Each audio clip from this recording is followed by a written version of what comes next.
أعوذ بالله من الشيطان الرجيم.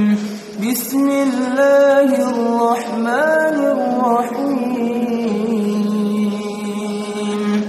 الحمد لله الذي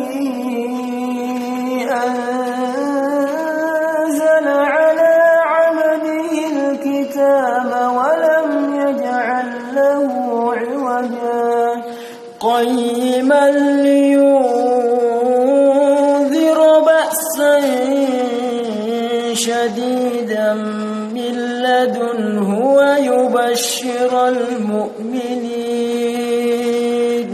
ويبشر المؤمنين الذين يعملون الصالحات أن لهم أجرا حسنا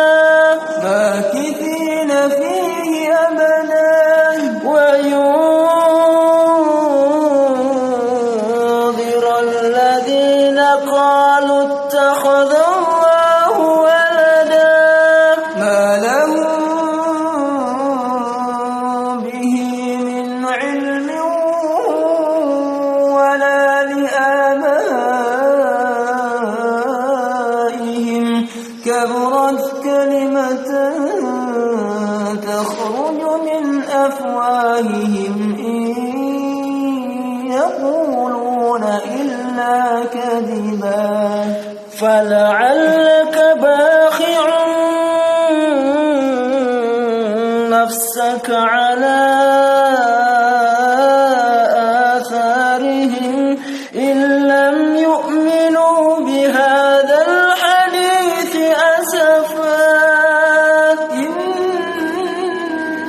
إنا جعلنا ما على الأرض زينة لها لنبلوهم أيهم أحسن عملا وإنا لجاعلون ما عليها صعيدا جرزا أم حسبت أن أصحاب الكهف والرقيم كانوا من آياتنا عجبا إذ أوى الفتية إلى الكهف فقالوا ربنا آتنا من لدنك رحمة وهيئ لنا من أمرنا رشدا صدق الله